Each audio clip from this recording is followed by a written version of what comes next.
welcome to episode number 412 of the HaskinCast Podcast. I am your host, Scott Haskin, and I have a wonderful family of guests with me today. Just met them recently. Very lovely people. Very excited to help them talk about their location here in the Vegas area, more specifically in Henderson. And for those of you who are unfamiliar, whatever suburb of a major city you live in, that's what Henderson is to Vegas. Kind of like Summerlin is, kind of like Tempe is to Phoenix, or Mesa is to Phoenix, or I would say Warren to Detroit, or, well, you could say almost any city in Colorado to Denver because there's way too many of them. But let's welcome them to the show. First of all, we have Tony Jackson, the mom of the family. Tony, how are you? I'm good. How are you doing? I'm doing great. Thank you. And then we'll talk to Tess. Tess, what's happening? Not a whole lot. Great. And how about you? How are you today? I'm doing excellent. Thank you. And Miss Schuyler, congratulations on your recent wedding. How are you? Thank you. I'm good. Although Mom calls me Miss Schuyler, but I guess I'm a Mrs. now. Oh, that's right. That's right. How long has it been since the wedding? Just a little over a month now. So still newlywed. Excellent. Well, I am very happy for you guys. Thank you. So what we're really talking about here is we are talking about the Firelight Barn and Dinner Theater. Where are you guys located streetwise? So we are on Boulder Highway. We're between Major and Basic. We're near the downtown old district of Henderson, near the Water Street district, if people are familiar with that area. Mm-hmm. It's a really great location, easy to get to.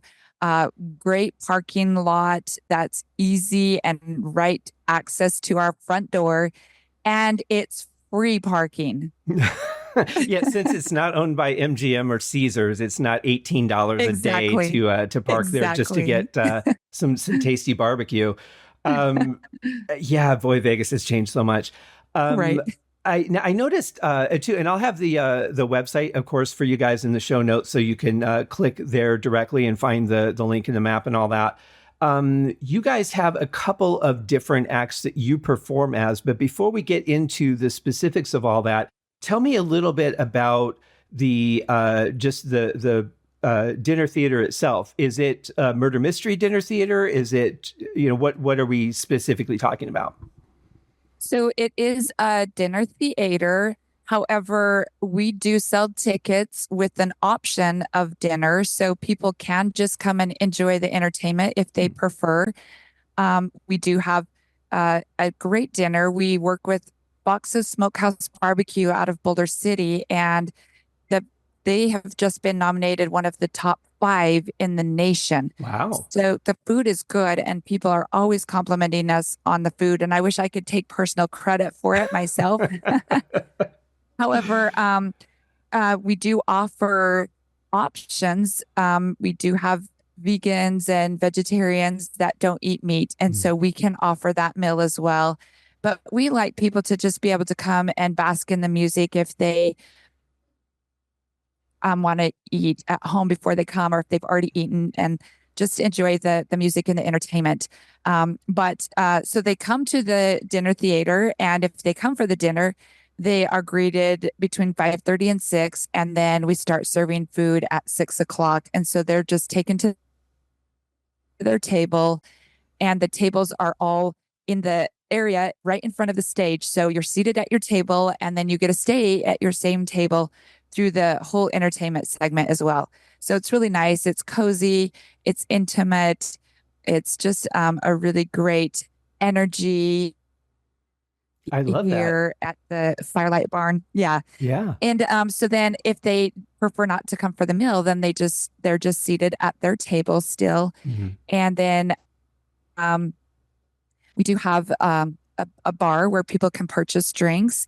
And we also have staff that will serve non-alcoholic beverages if they prefer that. So it just, you come and you just feel like part of the family when you get here. So that sounds fun. So I would imagine there's no age restriction then. Right. Okay. No age restriction. Family friendly. Everything is family friendly here. Good. You may not be able to take credit for the food yourself, but you could take credit for connecting with that food. Absolutely. And I do every chance I get. Well, I mean, people love a good, tasty barbecue. I have to say, I don't go out to eat a lot, but I just went, I live right next to a 24-hour sports bar. And I work overnight. So I went on my lunch break and I went and got some chicken strips. And they said, what kind of chicken strips do you want? And I don't think anyone's ever asked me that before. and when they said that they had barbecue, I thought, oh, yeah, let's do barbecue. And it was delicious. And it made me think about you, and which is probably why I picked that. And I thought, what a great idea, because barbecue is huge. People love it. Yeah. Yeah. Yeah. Okay, so let's get into the shows themselves. Oh, let me ask you, what nights are you open for business? We're always open on Friday and Saturday evenings for dinner shows. And we do suggest reservations. You can take your chance of walk-in for the entertainment. But again, because we don't prepare the food here, we have to have a head count on anyone that orders food in advance. So we just recommend that you get reservations in advance, and you can do that online on our website. It's a very easy access to tickets, or you can always call. We have people answering phones, and reservations can be made that way as well. Okay, great. That's always a good idea, especially in a town like this. Things fill up fast because you never know how many people are coming to town, what area they're staying in, what they might have heard of. So yeah, definitely a good idea to get a reservation in. So let's talk about, is the main act Mama's Wranglers? Yeah, so we're the Mama's Wranglers, and yeah, we're the main act. We've performed together for 23 years. We perform old Western like Johnny Cash, Ghost Riders in the Sky, stuff like that. I love that song. Yes. So, yeah. And that's what we have done for the 23 years. So, but just this year, we also opened up a rock and roll show. We've never in our 23 years done rock and roll, but we decided to take the cowboy hats off and try our hand a little bit of rock and roll. So we have a rock and roll show now as well that does 50s and 60s and 70s and even some 80s rock and roll. So we do the two shows ourselves, the country show and the rock and roll show, as the in-house band. Mm-hmm. I really, really love country and performing country, but I have to admit it's been super duper fun doing this rock and roll show. And honestly, it's been so much. I feel like it's really actually harder because there's so many extra solos, like guitar solos. Graydon has had to learn so many guitar solos. It's been so cool to see him. Yeah, it really depending on the song. Most rock and roll is guitar oriented. The riffs are typically written on guitar with maybe supporting keyboards or a bass guitar. But usually guitar is the focus. When you start getting into the 80s, it starts to change a little bit. And even some of the bands in the 70s, depending on who you're playing, you get more keyboard solos that way. So Tess, what instruments do you play? So I play the banjo, the fiddle, the keyboard, the drums, the mandolin. Jeez. I think that's about it. That's a good variety. Yeah. I'll say it as Miss Schuyler since you haven't officially changed yet. How about you, Miss Schuyler? What do you play? So I play the violin, the keyboard or piano, mandolin, drums, harmonica, and I think, and I'm also, this isn't an instrument, but I also yodel. I'm the yodeler. Now, okay, I have something to say about yodeling. That is an incredibly impressive art. I played in a country band in my early 20s, and I was the youngest in the band, the oldest in the band. I think she was 52, I want to say. And she could yodel and she could auction, because we did the song The Auctioneer, if you're familiar with that one. And how fun. I've done that one before. Isn't it? Those are both just incredibly, you really need to practice that. I mean, if you're mimicking a song, you can do it to a reasonable degree. But to actually do that for a living, those are both pretty incredible skills. Thank you. Yes, I absolutely love yodeling. And it's unfortunately dying art. You don't hear it very much anymore, but Yeah. I hope maybe I can teach my kids someday, and then That's we'll have it. more yodelers. Keep it alive. Listen, now yodeling is very impressive. Okay. However, some of the long 14-hour drives that we had in the van across the country, that yodeling gets old pretty fast. Well, I can understand that. Yeah. He's over exaggerating. I didn't yodel for 14 hours. Well, no, you have to get a breath in there and get some water. Right. But, just to hit those pitches, going from one pitch to another, there's such extreme jumps I've always just been boggled by people who can do that. Congratulations. Thank you. Graydon, what other instruments do you play besides guitar?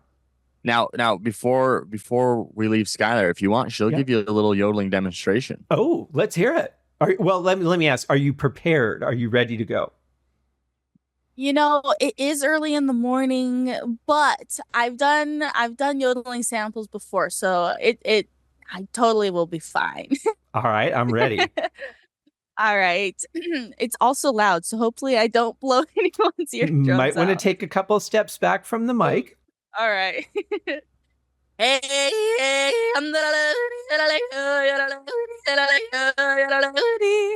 Wow. Now that's the real stuff, right? That's the classic style of yodeling before country kind of turned it into something more musical and melodic that could work with other instruments. That's like real original yodeling. Yeah, no, you totally have a point. A lot of people don't realize this, but there's like country yodeling, and then there's more like Swiss yodeling. Mm-hmm. And country yodeling is more like, hey, hey, hey, and then they go on to like something else. Right. And Swiss yodeling has a lot more jumping. Yeah, the country yodeling is much more lyrical.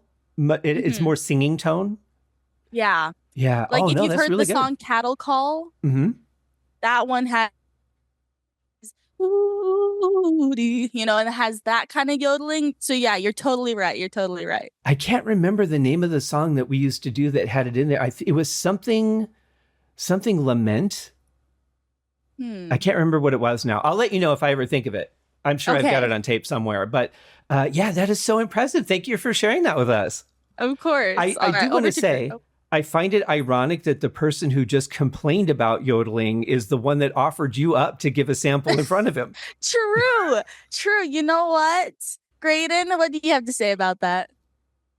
Well, I plugged my ears for that, though. Okay, that's fair. That's fair. Tony, what about you? What do you play? Oh, we're back to Graydon first. Oh.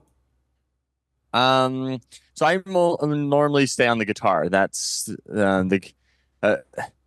I chose the instrument that is the best at just sustaining this sound. So I just normally always get to stay on the guitar. But I can also play the piano and the violin. Very nice as well. Very nice. I like that you guys have a lot of crossover. Every once in a while, they'll let me play on the drums. Yeah, for sure. And that's one of the things that people love to see when they come to the show is that, especially Skylar and Tess, they switch up the instruments, and so they'll trade the instruments back and forth. And it's very impressive to see, somebody else pick up the instrument and be able to play it just as well as the previous person. Yeah. Yeah, it's way different than when Metallica does it and Lars tries to play guitar and that just doesn't work because he's not a guitar player. All right, Tony, How about you? So I only usually play the bass guitar in performances. However, I do play keyboard, but I would never be caught playing drums or attempting drums at all. It's a very different world. I'm a drummer, but I'm also what I consider myself to be an eternally entry-level bass player because I just don't find the time to practice it enough to get really good at it. But I do enjoy it, and I enjoy that crossover between the rhythmic and the melodic side of things. There you go. Yeah. But I'm also a keyboard player, so I have kind of all three of those. So, but I understand the differences and the mindset too. What's really cool about you guys switching is that you have to completely change your mindset of what your approach to music is depending on what you're playing. If you're playing drums and then you go to violin and then you go to keyboard, those are three completely different thought processes for playing music. For sure. And like for me, when I'm playing the banjo versus like the mandolin, you're like, okay, the chord on the banjo, which is interesting because when I have the banjo on, the chords normally just fall to my banjo chords. Hmm. And then when we've actually started this rock show, I pick up the electric guitar on one, and it just comes like, so I'm wearing the electric guitar, and now those chords come to me. Hmm. And then yeah, because my mind has like switched, and then I grab the mandolin, and now those chords are just in my head. So yeah, it's crazy, but there's a Well, lot. Yeah. well, not only that, but I mean, you play a guitar completely differently than the way you would play a mandolin even. I mean, it's Oh, for sure. everything Yeah. has its really a specific process to it. Hmm. But aside from you guys doing your so let me ask you. So you'd mentioned who you played with country, but when you're doing the rock show, we talked about this a little bit before we started recording. What could somebody expect? Give us a couple songs that we could expect to see in the rock show. So like Brown Eyed Girl, um, Journey, Johnny Be Good, Mm. Great Balls of Fire, Jailhouse Rock, um, Old Time Rock and Roll. Oh, that's a good song. Yeah, so Yeah. it's a real fun, diverse. Again, we go through the 50s, the 60s, the 70s, and then, even into the 80s. There's It's actually what's that song? The drum one that I do. The hard drum. Oh, no, not Living on a Prayer. Oh, is it the Journey one? Don't Stop Believing. That's right. Okay, so on Don't Stop Believing, those drums are insane. Mhm. And so it's actually kind of cool to switch from country to rock because I feel it's made me like a better musician Sure. in a way because some of those drum parts, holy crap. And so it's just amazing that these rockers can do that. And I'm like, oh my gosh, you practice hard enough and you can get it down. It's pretty cool. Well, I think a lot of it depends on your influences. Like if you grew up with a more jazzy background, you have a different approach to rock and roll. If you grew up with country, then you would have, a different outlook from that. I can tell you, if you really want a good challenge on drums, speaking of Journey, and I think it was on the same album, Escape, would be the song Dead or Alive. Check that one out for Ooh, drums. I love that song. Okay. Yeah, it's the beat inverts quite a bit, so it's really a lot to keep up with. It's a good one to just kind of practice with. That'd be cool to hear her do it because I may switch off it with a lot of same instruments that Tess does, but Tess is the best barn musician. She really is. Like she can pick up any instrument and learn how to play it in a few minutes. She only ever had one banjo lesson before she just ran with it. She Wow. really has such a musically inclined brain. It's really impressive and amazing. So I'm a bit jealous. I actually got the easy like 50s and 60s drum songs in our rock and roll show. So I do like the same beat over and over again. She's over there like Well, wait a minute though. Don't underestimate yourself because part of the key to playing those kinds of songs is being a solid metronome. Because in the That's early true. days of country, you had to be a metronome, but you're also playing slower tempos. It's easier to keep a solid beat when you're playing a more moderate tempo, but when you're playing slower tempos, it's hard not to speed up a little bit here and there to kind of want to drive the song a little bit more. So that is a different skill, but it's still a very vital skill. So don't count yourself out there. Oh, thank you. That's a good point. Yeah.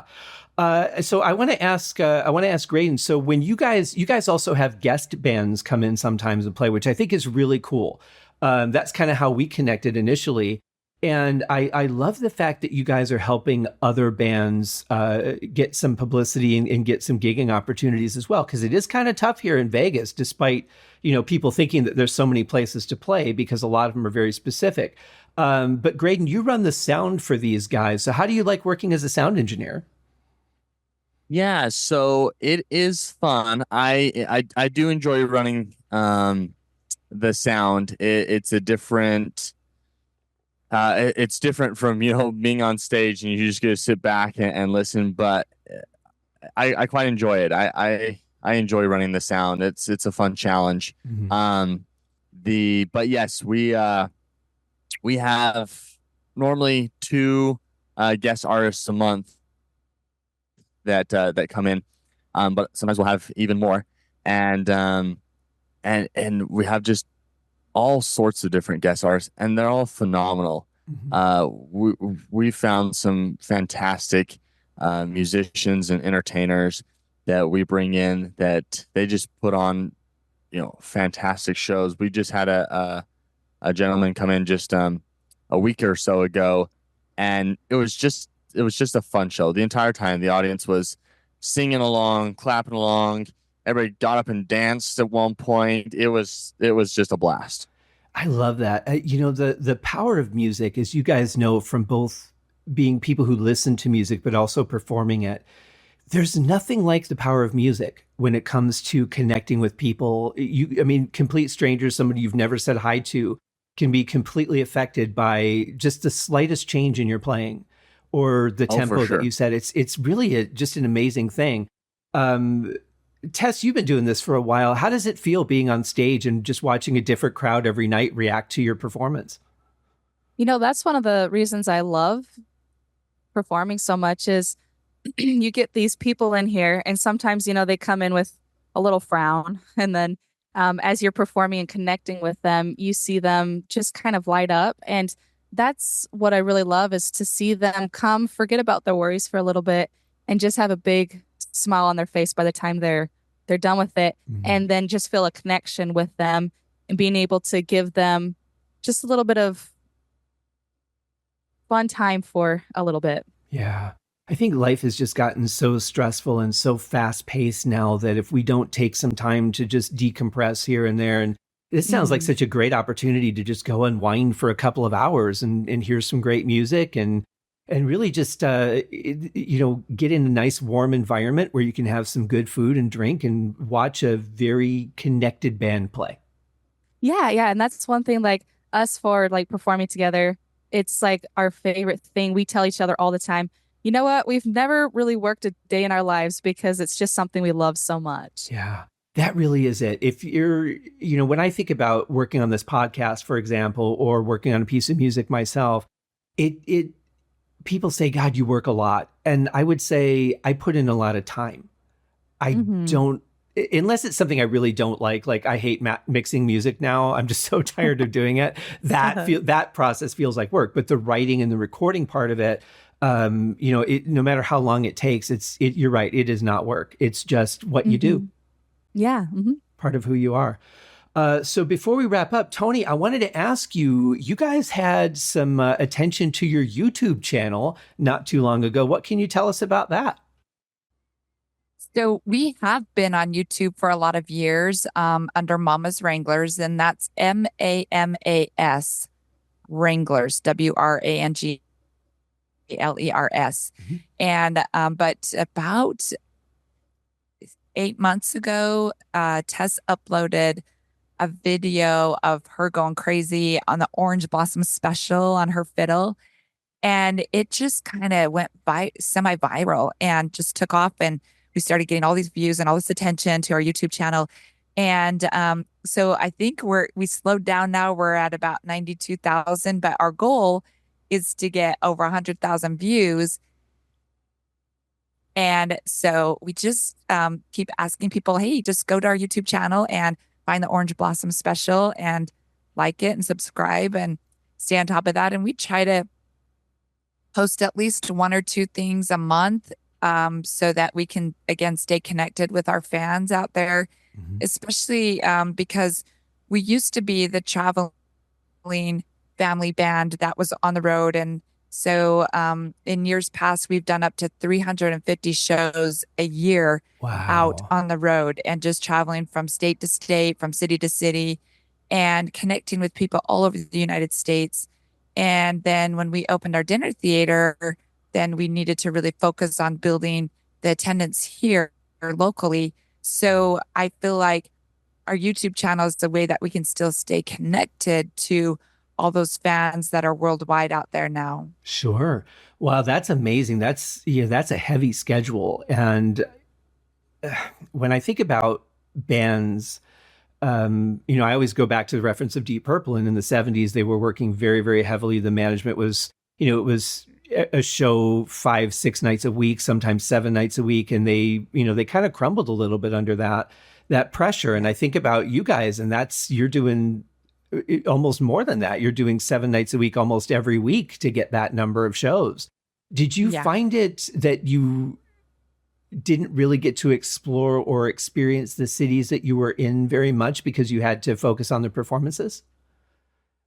Yeah, sometimes. And then, but when we did know that we would have a day off or something, that we would make sure that we found the local highlights. And so we feel like, because we have now performed in all 50 states, that we've seen, some pretty cool things in every single state, and some things that were really surprising to me, because as you learn about the United States, you learn about, like Pittsburgh being a steel, type of city. And then you get to Pittsburgh and you see all the beauty of the three rivers coming together. And it's just, and then going through Pennsylvania and realizing, oh my gosh, there's mountains in Pennsylvania. I didn't know that, Right. And so experiencing the country firsthand, and then learning about the people that live in those areas by performing, like Tess said, and connecting with them, and hearing about struggles and trials that people are having in different parts of the country when we go through flood or tornado areas, and the people are just, sad, and then we can just bring them a little bit of joy during the time that they're in our performances, is what makes it all worth it to us. But yeah, it was really interesting how I've been to concerts when the artists on stage have said, what city are we in again? And we got to that point where we're doing a show in one night in one city, and the very next night we're in a different state. And you get a little mixed up and confused, and like, where are we at now and where are we headed to, Yeah, I think if it were me, I would probably just stop trying because I would always get that wrong, Sure. But it is, I think, the most universal of all languages. It's the one thing that it breaks through all the barriers that politics and lawyers and everything else really can't do. And absolutely, you have different speaking languages, French, Italian, all those things that people can't find a way to communicate unless they have a universal language. But music, you may feel it differently, but you'll feel something similar. If it's sad, you'll all feel sad in different levels of sadness, or joy, you'll feel joy. It's I can't express enough the power that it has. Absolutely. Yep. Yeah.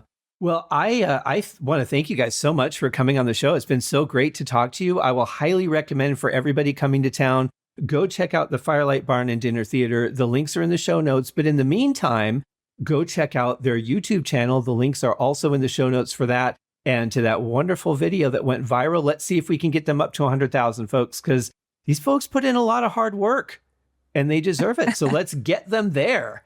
Any final thoughts before we wrap up, Tony? No, again, we appreciate you featuring us today. So thank you. And kudos to all that you do. Your program and some of your recordings that we listen to are amazing. So thank you. Hats off to you. I really appreciate that. Thank you so much. How about you, Tess? I don't have anything else. Okay. Said it all already. Graydon? I think Mama wrapped it up pretty nicely. Thank you for having us. Absolutely my pleasure. How about you, Mrs. Schuyler? I think that's everything. Thank you again so much. My pleasure. Thank you, guys. I wish you the absolute best in your continuing success. And I love that you've added a new range of music. Get down there, folks, and check it out. Firelight Barn and Dinner Theater in Henderson, Nevada. Cheers.